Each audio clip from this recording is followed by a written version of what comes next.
Hi everyone, welcome back to the channel. This video is a part of the monthly portfolio update series that is made for the benefit of the individuals who are invested with me on Etoro about the performance of the past month, the current holdings, and also my expectation about how the portfolio will fare moving forward. During August, the portfolio was down 0.2%, and for the year, we are down 17.9%. We are invested in 6 companies: Alibaba, Warner Bros. Discovery, Berkshire, Prosus, Liberty Global, and Porsche Holdings. We are also invested in KWeb, which is an ETF with Chinese tech companies. For those who closely follow my portfolio updates, you may have noticed that SRG is no longer in the portfolio. Over the past 3 to 4 months, the confidence that investors had in SRG was declining faster than the stock price, which reached a new low of around $5 per share.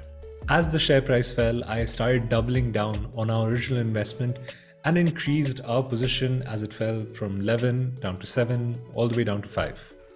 The only reason that I had the conviction to continue buying was because I realized that the share price was very disconnected from what the reality of the value of the assets that SRG controls was. This move turned out to be right, as management released a report stating that they were expecting to return $18 to $25 per share after all liabilities were paid off. The stock price shot up 80% in a single day on the news, and I trimmed our position to partially secure profits. Over the next few days, the stock price went up to around $13 per share, and I sold out of the entire position and reinvested that money into our existing holdings.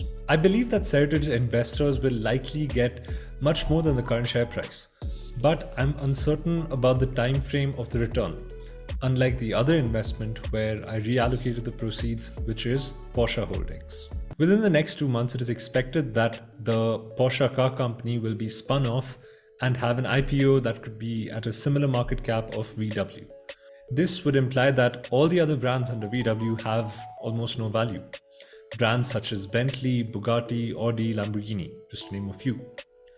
I think that we could see some near-term upside from the investment within the next 3 to maybe 4 months, as the market and various analysts start reporting more about the underlying value of VW.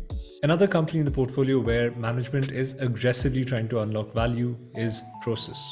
The management recently announced that they intend to have an open-ended buyback program to reduce the discount to NAV.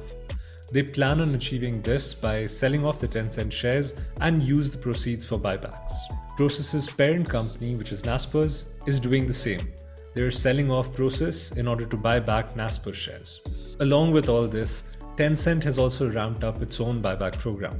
This is a multi-level buyback, which may be great for the stock price over the next few months, as long as all the other investments held by the companies don't suffer the same fate that Prosus's recent investments in VK Group or Avito have faced. Going back to the portfolio, we do have a new addition, Liberty Global. The idea here is relatively straightforward.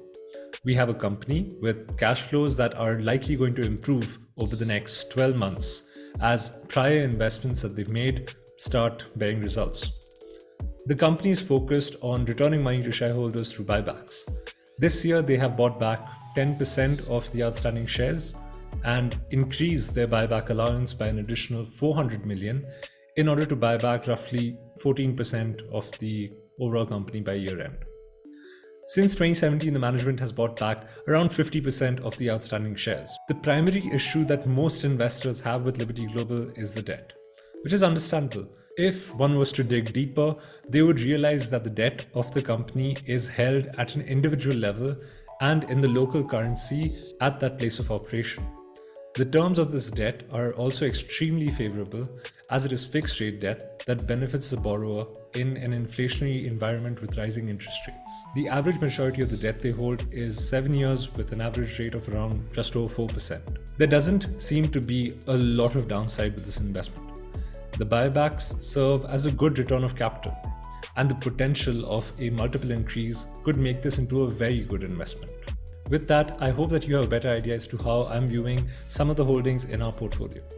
If you have any questions, then do ask them in the comments, and feel free to reach out on Twitter or on Instagram through the links in the description below. Thanks for watching the update and have a great day.